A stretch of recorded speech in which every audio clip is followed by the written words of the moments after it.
The entrepreneurial journey is interesting, right?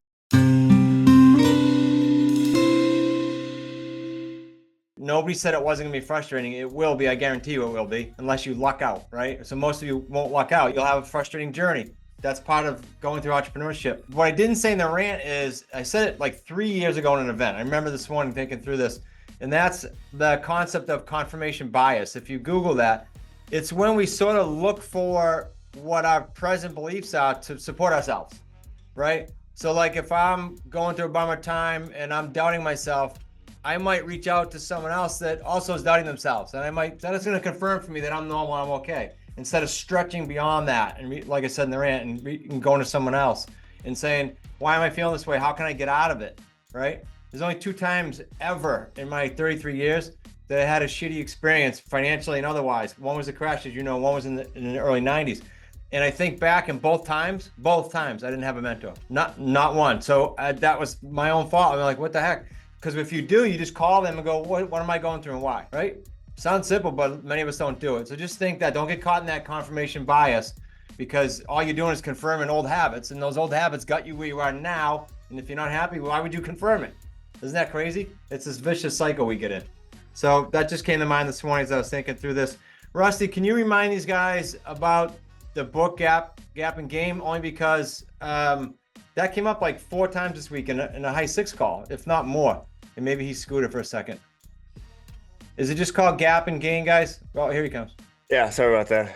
I have a plumber. That's right. Yeah, The Gap and the Gain by Dan Sullivan and Ben Hardy. The Gap came up a lot this week as a really positive things that were gleaned out of that. So you guys, that's a write or down, or whether you do audiobook, I'm assuming that has both.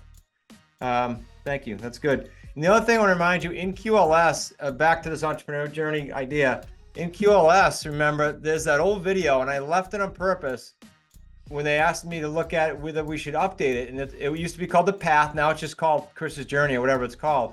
But go through that, please, and listen to what I went through when I was just me, because that's you right now. And then see how that progression took place. You can go faster or slower. There's no wrong or right there. But do go through it so you understand it. And Jessica, I'm sorry, I didn't breathe and let you talk. Is there anything you wanted to add to that comment? About the journey? Yeah, I mean, because you hit me with some challenges this week that I was excited about, because they were bigger challenges. They showed that you grew, right? Even though you were frustrated, it showed that you grew. So anyway, that was my thought. Yeah, in terms of like the mentorship, yeah, like I was just feeling like when I started out, we all go through struggles, and now I'm just at a different part and I'm experiencing more struggles, and I was starting to like doubt myself or beat myself up and just wondering like what's normal and what's not. Is this like, am I crazy? Like, am I doing something wrong? Am I not doing enough? Those types of things. So I just reached out to Chris just to get some feedback as to what may be happening, and just like confirmation that I'm doing what I need to be doing, because it is just a new part, and new challenges come with it. It doesn't get easier even as you progress, so They just change. Yeah, they just change. Yep, exactly. The reason I said I was excited about her challenges is one of the comments Jessica made on a positive note was, I feel like I'm doing a little less, but I'm getting the same or more accomplished. I'm like, oh, that's a good problem to have. Like, these are just different things you're going to grow with, guys. So welcome it and reach out to us. I promise you, if I have gone through it, and if I haven't, I will put you with someone in my network that has. I promise you that. Whether it's personal, physical, doesn't matter. I'll find someone for you if I can't answer it, or if I can't help you. Last week, I worked with one of the members of the community on finances. It has nothing to do with a deal. So just feel free to reach out.